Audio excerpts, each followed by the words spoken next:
I got fired in 9 minutes by a VP who'd been in the building for less than a month. Not laid off. Not, we're restructuring. Fired. It happened on a Tuesday that started like any other. I was halfway through my second cup of coffee, cleaning up notes from a client call, when my calendar reminder popped up. 1:30 p.m., quick sync, Alyssa Carter. That was the new VP of Operations. Fresh hire, big resume, the kind of person who says velocity and alignment like they're laws of nature. I didn't think much of it until I noticed there was no agenda, no HR, and the meeting was set for exactly 10 minutes. I still walked in like a professional. Her office was spotless in that staged way. No family photos, no clutter, just a laptop, a glass of water, and a framed quote about leadership that looked like it came with the furniture. Alyssa didn't stand up. She didn't smile. She didn't even pretend I had a choice. "Ethan," she said, eyes still on her screen, "we're going in a different direction." I blinked, waiting for the second sentence, the one where she explains the direction. It didn't come.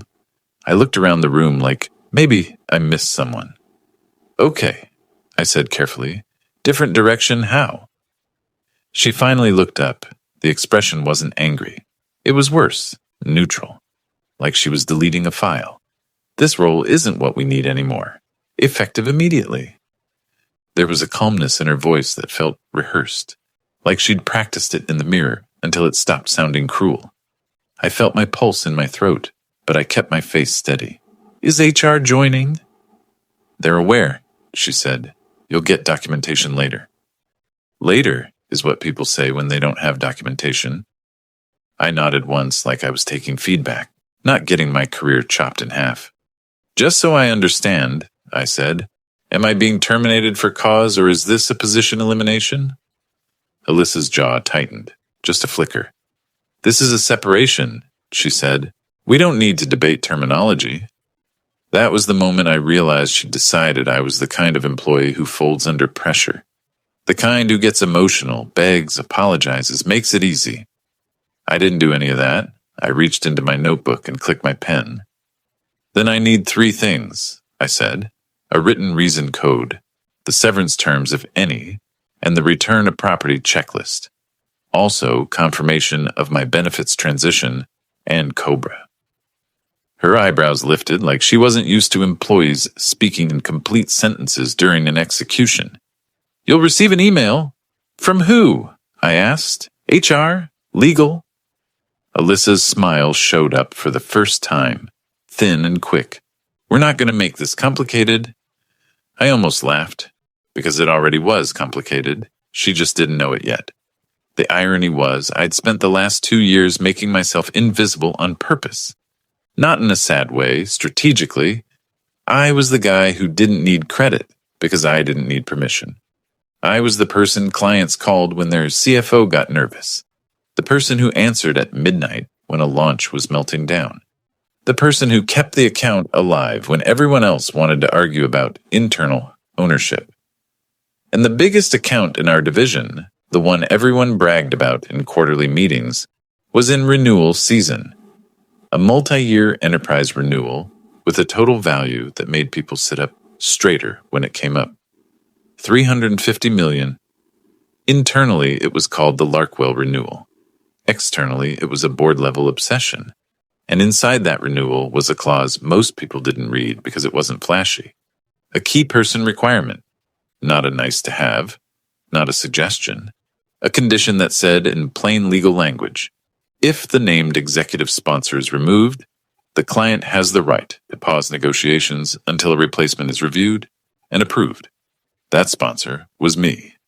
Not because I was special, because I'd negotiated it that way after the first year, when the client threatened to walk unless they had a consistent escalation owner. Legal fought me on it, finance complained, but I'd gotten it done because I knew how procurement people think. I didn't say any of that in Alyssa's office. Not yet. I kept it simple. Calm. Normal. "So what happens now?" I asked. Alyssa glanced at her phone like she was checking a timer. "You'll return your badge and laptop. Security will escort you out." Security? I repeated, keeping my tone even. She nodded toward the door, and that's when I saw him. A security guard I'd seen in the lobby 100 times, suddenly standing just outside her office like a prop. My stomach dipped, not because I was scared, but because I understood the message. Humiliation, control, theater. I stood up slowly and placed my notebook under my arm. Can I at least send a handoff message to my team? I asked. No, Alyssa said. We'll handle communications. That was the second sentence that told me everything. If they handled communications, they'd control the story. And if they controlled the story, I was going to be the scapegoat when the renewal hit turbulence. I walked out without raising my voice, without slamming anything, without giving her a scene. The guard didn't touch me. He didn't have to. His presence did the work. As we passed my desk, I saw my screen go black, remote lock. IT moving faster than HR. I handed the laptop over. I clipped my badge off and set it on the desk, like it was just another piece of plastic. Some people were staring, trying not to. Others pretended to type, like pretending could erase what they were witnessing. I kept my head level and made it to the elevator. The doors closed. And for the first time in 9 minutes, I let myself breathe. In that quiet, my phone buzzed. An automatic email notification, one I only received because I'd set my calendar to forward certain events to a personal archive after a previous compliance audit. The subject line hit like a cold weight in my chest. Board Q4 Pipeline Review. Larkwell Renewal. 350 mem. I opened it. My name was still on the agenda, not as former employee, not as transitioning out, as the lead, and under the meeting title there was one line that made my hands go cold. Key person clause, confirm sponsor availability. I stared at it for a long second, standing alone in the lobby with my badge already dead and my access already revoked. Alyssa thought she'd removed a cost, but she'd just touched the one thread that held the entire deal together. Then my phone buzzed again. This time it wasn't an automated email. It was a direct message from a number I knew by heart. Maya, Procurement, Larkwell. Ethan, are you still on the account? We're hearing mixed things. We need confirmation today. I looked down at that message and felt something settle inside me. Quiet, heavy, unmistakable. Because now it wasn't just about my job.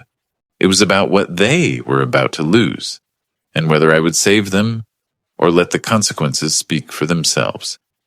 By the time I got home, my phone was vibrating like it hated me. Not panic calls, not "Are you okay?" calls. The kind of messages people send when they want to look supportive without getting involved. Man, that's crazy. Did you see what they posted? Call me when you can. And then I saw what they posted. A company-wide email from Alyssa went out less than an hour after I walked out of the building. Subject line, Operational Alignment Update. She didn't say fired. She didn't say terminated. She didn't say security escorted him out. She wrote it like I'd politely chosen to vanish. Ethan Walters will be transitioning out of the organization effective immediately. We wish him well. Transitioning out? Like I was a chair, they moved to a different conference room. Then came the line that made my jaw tighten. Account continuity will be maintained without disruption. I stared at that sentence longer than I should have. Because it wasn't just a lie, it was a dare. Maya from Larkwell had texted me, "Are you still on the account? We need confirmation today." So I did what I always do when something gets dangerous. I didn't react emotionally. I got precise. I called my personal attorney first, not to sue, not to posture, just to stay clean, to make sure I didn't accidentally say something that could be used against me later. Then I called HR, not Alyssa. HR. It took 3 transfers before a human voice finally answered. Human Resources. This is Danielle. Her tone was cautious, like she already knew what I was going to ask and didn't want to say the wrong thing. Danielle, I said, this is Ethan Walters. I was separated today. I need my termination documentation, reason code, benefits transition information, and written confirmation of severance terms. Silence. Keyboard clicks. Then, Yes, we're aware of a separation action. Was it processed as for cause? Another pause. We don't have that detail yet. That right there told me everything, because HR always has that detail, unless someone did this without them. Okay, I said. Then I need written confirmation of who authorized it, and when HR was notified. I can't provide that. Then provide the separation packet. That will be emailed within 48 hours. 48 hours isn't acceptable, I said. My access was revoked immediately. My badge was deactivated immediately. You sent a company-wide notice immediately. So send the paperwork immediately. Danielle lowered her voice. Ethan, off the record, this came in as an executive directive. We were told not to engage. I let that sit for half a second, not because I didn't understand, because I understood too well. Danielle, I said, I'm not asking you to engage. I'm asking you to document. Put in the ticket. Timestamp it. She hesitated, then said, Okay, I'll open a case. I hung up and stared at the wall for 2 seconds, then moved. Laptop, folder, email, archive. I pulled up my personal calendar archive, the same system I'd built after a compliance scare the year before. Nothing illegal, nothing secret, just copies of my own meeting notes and attachments that I'd been copied on, stored under my own retention. Then I opened the Larkwell renewal folder. The key person clause wasn't a rumor. It wasn't a threat. It was a signed addendum with red lines, countersignatures, and a clean execution page. And I knew exactly who would pretend it didn't exist first. Legal. Because legal hates being surprised, and when they're surprised, they look for the nearest person to blame. My phone buzzed again. This time it was an internal email that slipped through before IT fully severed my forwarding rules. From Legal Operations Subject. Immediate. Larkwell Contract Documentation. The body was 2 lines. Do you have the executed key person addendum? We can't locate it in the repository. I actually exhaled a short laugh, not because it was funny, because it was predictable.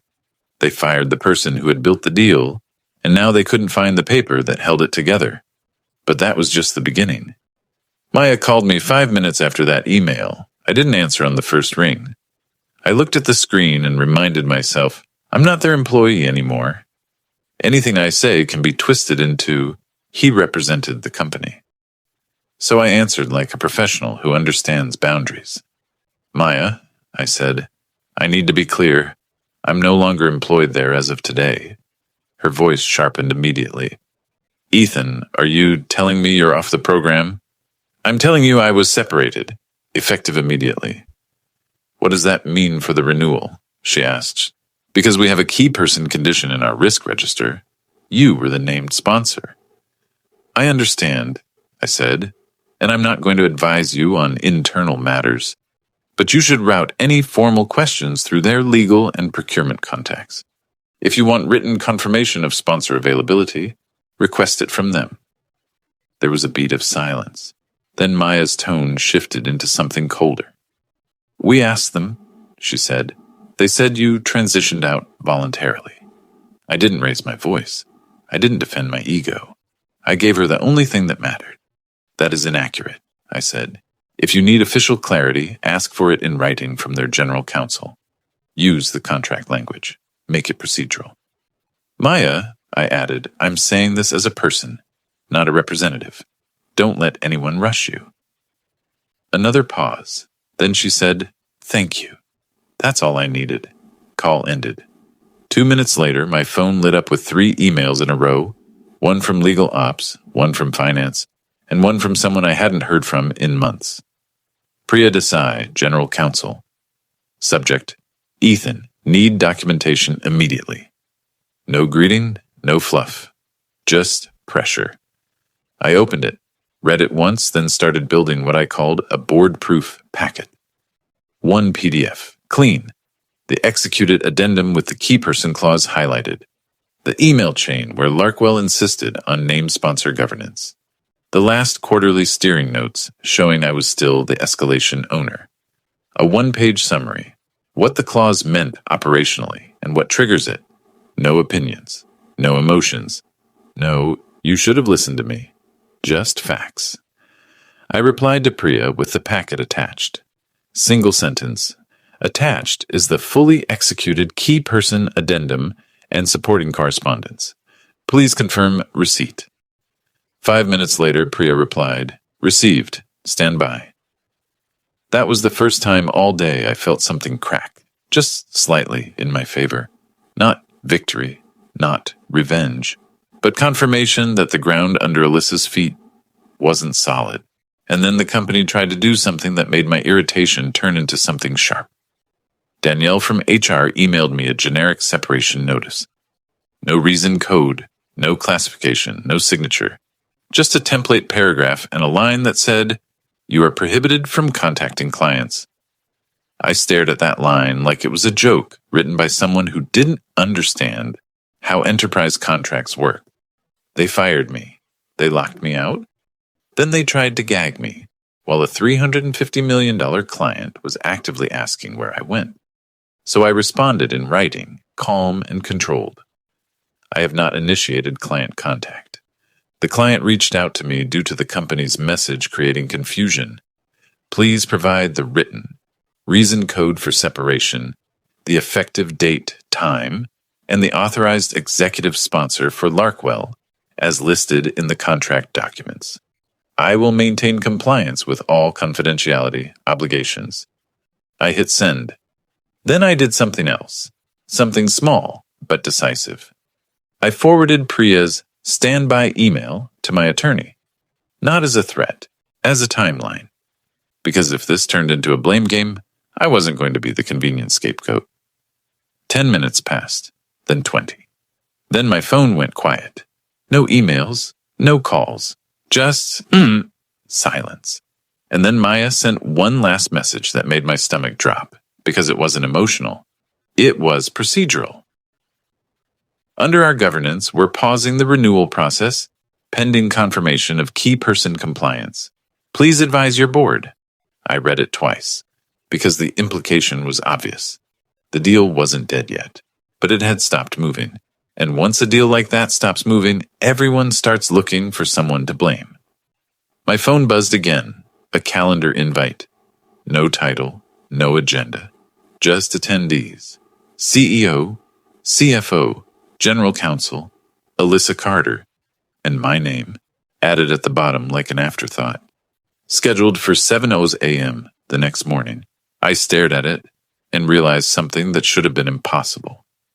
Alyssa fired me in 9 minutes, but the board was about to spend hours cleaning up what she'd done, and I was walking into that call with receipts. I didn't sleep, not because I was spiraling, or because I couldn't accept what happened. I didn't sleep because I finally understood what this was going to become. Alyssa didn't just fire me, she created a problem big enough that someone would need a villain by morning. And in corporate America, the villain is usually the person who's no longer in the building to defend themselves. At 10:47 p.m., I got a text from a coworker I trusted. They're saying you refused to align and that the client relationship was too dependent on one person.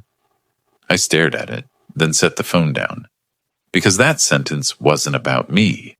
It was about making the future collapse sound inevitable, so nobody had to admit they caused it.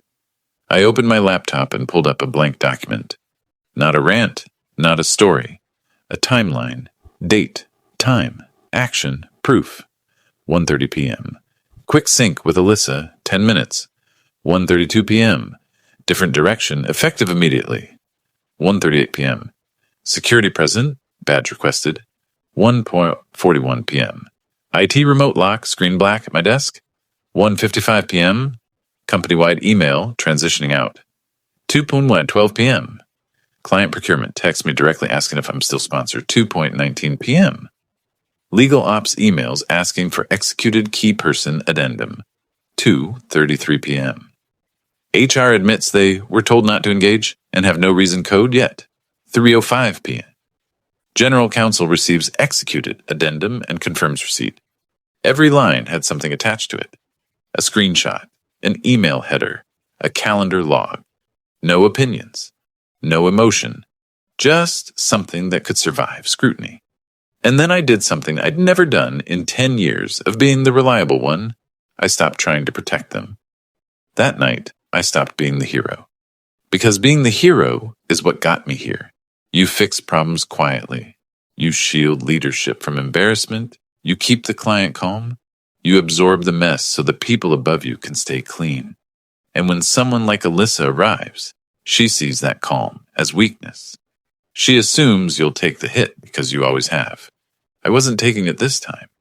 At 12:06 a.m., I emailed HR again. Short. Controlled. I need written confirmation of my separation classification, for-cause, position elimination, effective date time, and the authorizing executive.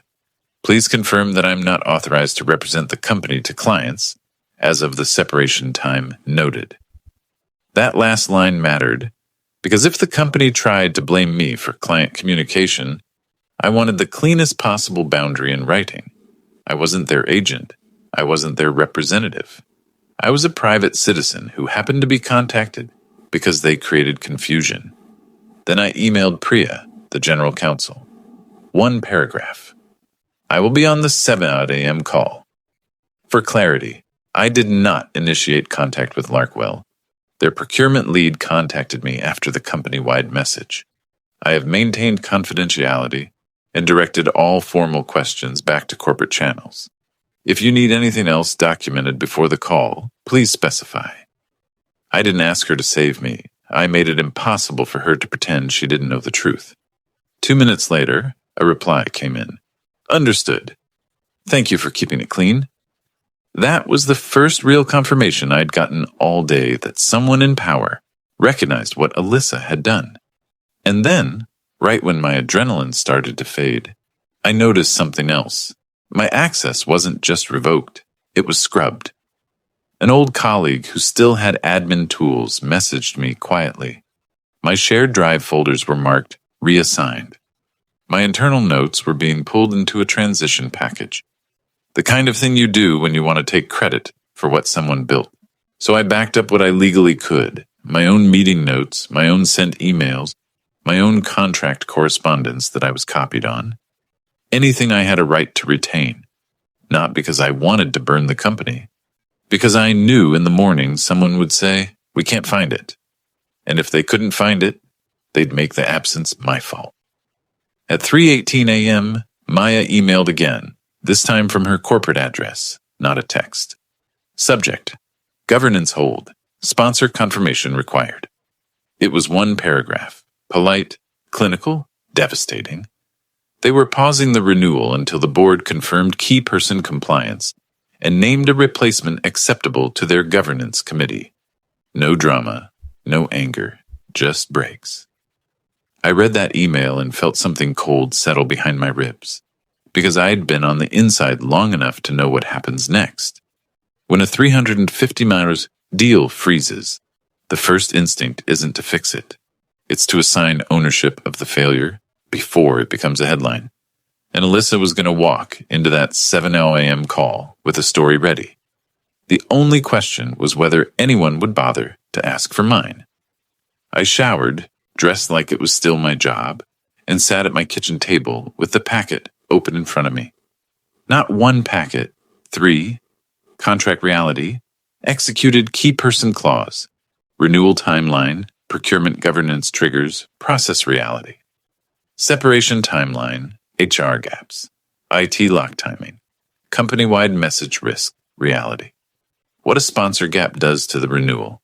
Pause, reapproval, pricing drift, competitive reopen. Then I wrote a single sentence at the top of my notes. Be calm, be factual, do not negotiate your dignity. At 6:58 a.m., the calendar invite updated. Alyssa added one more person. Mark Ellison, interim account lead. I'd never heard of him, which meant he was either her hire or her bet. And then my phone rang. Unknown number, but I recognized the cadence of corporate calls. The slight delay, the sterile tone before anyone speaks. I answered. Ethan, Priya said. No greeting. Before this starts, I need you to understand something.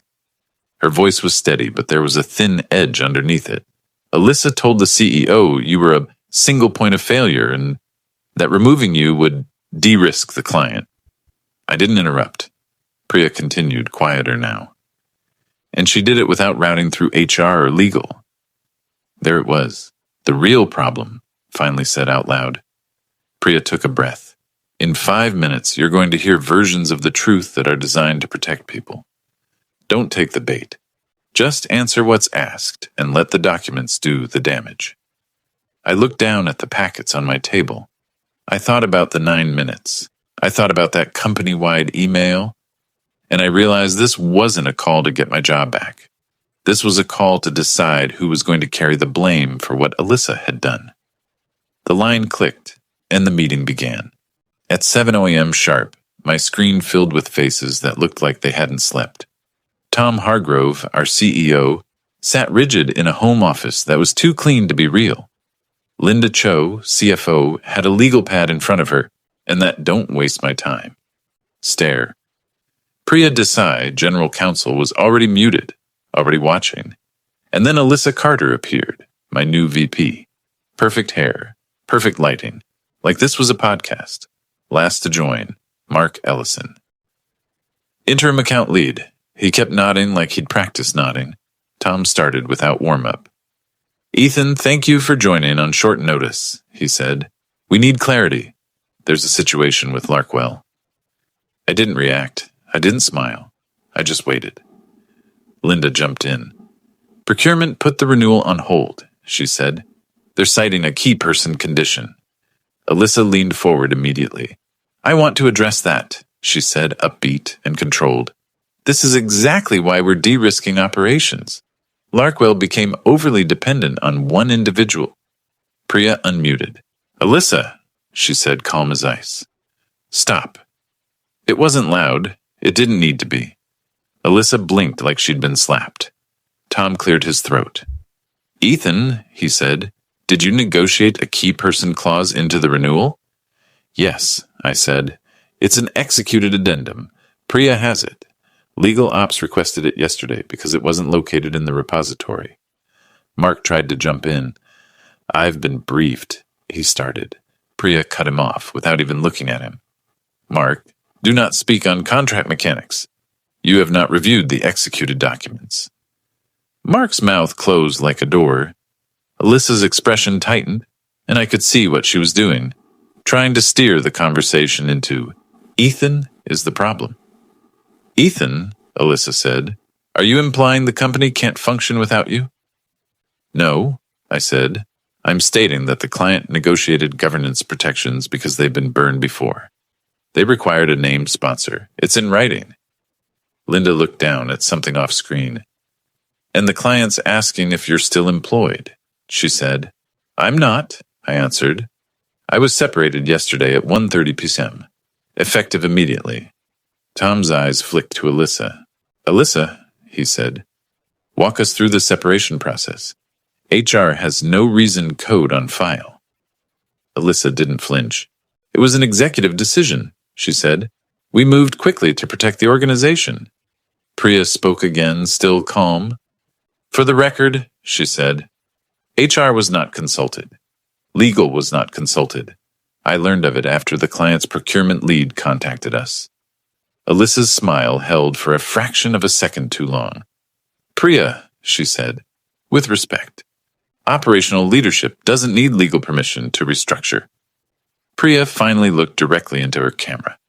With respect, she replied, when you touch an employee tied to a material contract, you do. Linda leaned forward. Alyssa, did you tell anyone that Ethan transitioned out voluntarily? Alyssa's jaw flexed. I wrote that communication to prevent panic, she said. We needed continuity. I watched Tom's face change, slowly, like someone realizing the floor isn't where they thought it was. Tom turned back to me. Ethan, he said, did you contact Larkwell after your separation? No, I said. Procurement contacted me because your message created confusion. I told them I'm no longer employed and directed them to corporate channels. Priya nodded once, like she'd already verified it. Then Linda said something that made the temperature drop. Larkwell also flagged a conflict risk, she said. They asked whether the new account lead has prior relationships with Alyssa. Mark shifted in his chair. Alyssa's eyes snapped to Linda. That's irrelevant, Alyssa said quickly. Mark is qualified. Priya didn't raise her voice. She didn't have to. It's relevant because procurement asked, she said. And because if they believe governance was manipulated, they can reopen competitive bids. At this scale, that risk becomes disclosure. Silence hit the call, heavy and immediate, and then Priya added one line that felt like a gavel. If the client walks, the SEC disclosure writes itself. I didn't need to look at Linda to know what she was thinking. A freeze like this doesn't just hurt revenue, it hurts credibility. It hurts leadership. Tom exhaled through his nose. Alyssa, he said, why did you remove Ethan yesterday? Alyssa's voice got sharper. Because he was resisting alignment, she said. He was too embedded, too independent. He's a single point of failure. I kept my tone flat. I'm not a single point of failure, I said. The contract made the sponsor a point of governance. That's different. You can replace me if the client approves the replacement. That process takes time you just set on fire. Alyssa's eyes flashed. So what? She said. We keep him because the client demands it? Linda cut in. No, she said. We keep the deal because the board demands it. Priya clicked her mouse. My screen chimed. A file link dropped into the meeting chat. Everyone open Exhibit A, she said. I watched faces move as people scrolled. Alyssa's eyes scanned fast. Too fast. Mark's eyebrows rose. He hadn't seen it. Linda's lips pressed together. Tom went still. Priya spoke while everyone read. Executed addendum, she said. Key person language highlighted. Sponsor name, Ethan Walters. Condition, client may pause renewal pending approved replacement. Then another file dropped. Exhibit B, she said. HR ticket log, no reason code, no approval chain, submitted after the fact. Then one more. Exhibit C, she said. Alyssa's company-wide note, timestamp 46 minutes after separation, representing it as voluntary. Alyssa's face shifted in a way I'll never forget. Not panic, not guilt, calculation, like she was already deciding who she could throw under the bus. Tom's voice changed. It got quieter. Alyssa, he said, who told you to do this? Alyssa opened her mouth. Nothing came out. Linda didn't wait. This isn't restructuring, she said. This is process failure. Priya said, this is exposure. Tom finally looked at Mark. Mark, he said, when did Alyssa inform you you'd be leading Larkwell? Mark swallowed. Yesterday, he admitted, after Ethan was separated. And did you review the contract? Priya asked. No, Mark said.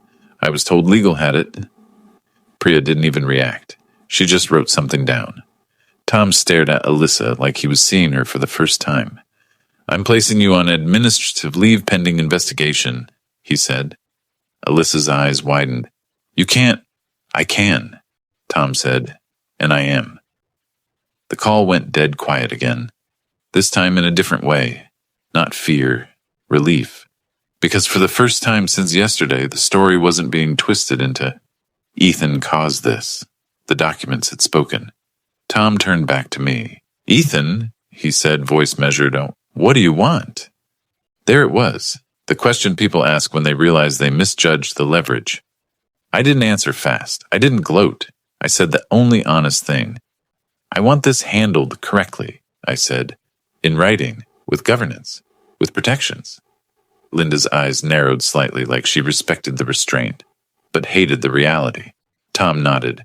Do you want reinstatement? He asked. Same role. Higher comp. We'll fix this. I looked at the faces on my screen, CEO, CFO, general counsel, people who could have prevented this but didn't notice until the money stopped moving. And I realized something clean and sharp. If I go back as an employee, I'm a line item again. If I go back as a solution, I'm a constraint they have to respect. So I asked one question, quietly. Do you want me back as an employee? I said. or do you want me to save the renewal? Tom didn't answer immediately. Priya watched me like she already knew the direction this was going. Linda leaned back, expression unreadable. Then Tom said, "Name your terms." And before I could speak, a new email popped onto my phone. Fresh, time-stamped, from Maya in procurement. Board sponsor confirmation required by noon. Otherwise, we reopen the competitive window. I stared at that line, because now the clock wasn't symbolic, it was real. And the next thing I said would decide whether they lost $350 million or paid the price to keep it. The weird thing about leverage is that it doesn't feel like power. It feels like silence. The call ended at 7:42 a.m., with Tom saying, "We'll revert in 30 minutes. And then nothing. No frantic follow-ups, no begging, no angry emails. Just the kind of quiet you get when very expensive people are rewriting the rules, while pretending it was always their idea. I stayed at my kitchen table. Suit on, coffee untouched. The 3 packets still open in front of me like evidence in a trial. At 8:11 a.m., Priya called. "Ethan," she said, "the board wants a path that survives governance." "Good," I replied. "So do I." She didn't waste time. They're prepared to reinstate you, increase comp, add title, whatever it takes. There it was again. Employee language. A title, a salary, a promise. The same structure that let Alyssa cut me loose in 9 minutes. I breathed once. Slow.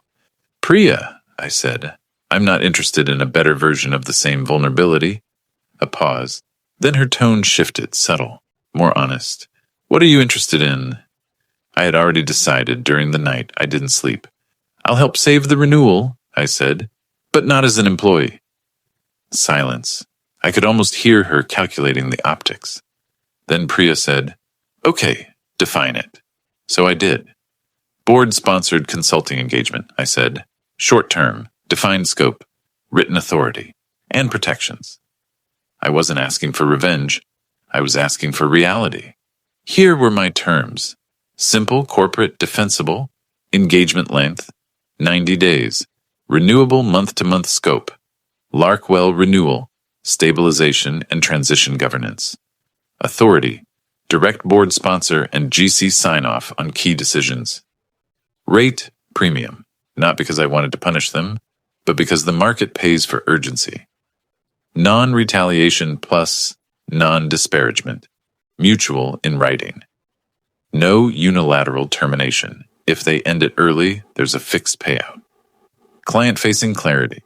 Written statement that I'm engaged as an independent advisor, authorized to support renewal continuity. Priya listened without interrupting. Then she said something that told me she understood exactly what Alyssa had done. "This would have prevented yesterday." "Yes," I said. "That's the point." At 8:36 a.m., a calendar invite hit my inbox. Emergency Board Subcommittee. Larkwell Governance attendees. CEO, CFO, GC, Board Chair, and me. No Alyssa. That fact alone felt like oxygen. When the call started, the board chair, Mr. Redding, spoke first. "Ethan," he said, "we owe you an apology." He didn't overdo it. No performance. Just a clean statement that would matter later. "We also need the deal to move again," he continued. "Larkwell has given us a noon deadline." Linda, the CFO, looked like she'd aged 3 years since sunrise. "We can sign the engagement terms," she said, "but we need certainty." I nodded. "You'll get certainty," I said, "when I get authority, and when the company stops improvising." Tom swallowed whatever pride he had left and said, "Agreed." Priya sent the engagement letter while we were still on the call.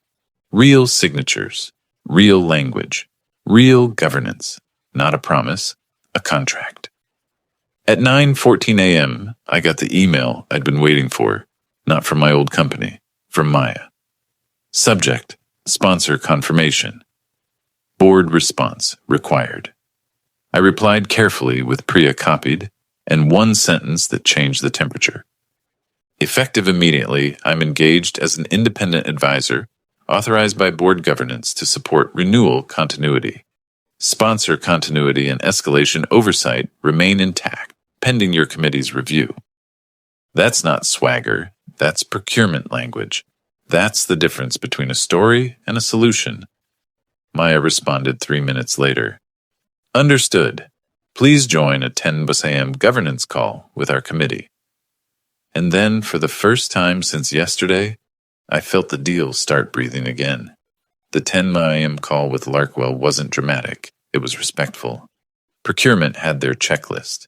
Legal had their concerns.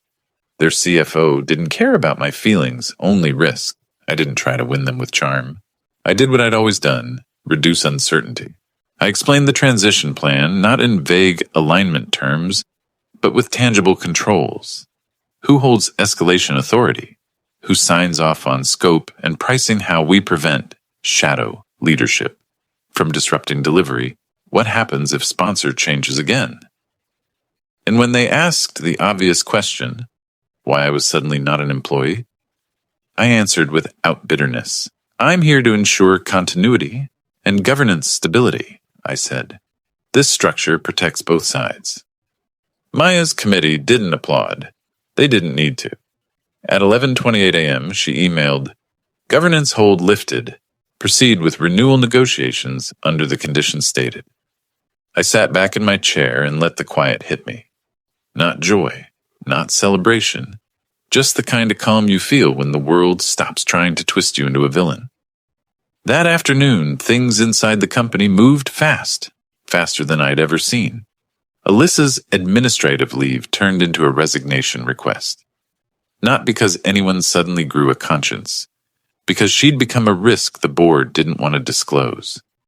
Mark Ellison, her interim lead, was reassigned to internal process improvement, which is corporate language for, you're not touching clients again.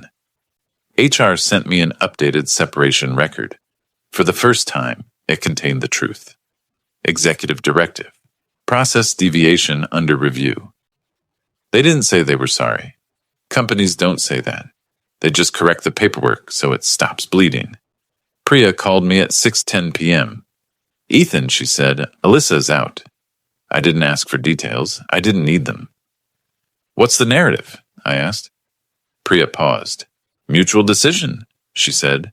"Leadership transition. Process improvements." I almost smiled. That's what they say when the documents were too clean to argue with. "And your reputation internally?" she added. "We're correcting it." "Do what you need," I said. "I'm focused on Larkwell." Then Priya said something that I didn't expect. "You handled this like a professional," she said. "You could have burned us." I looked out the window at the city getting dark.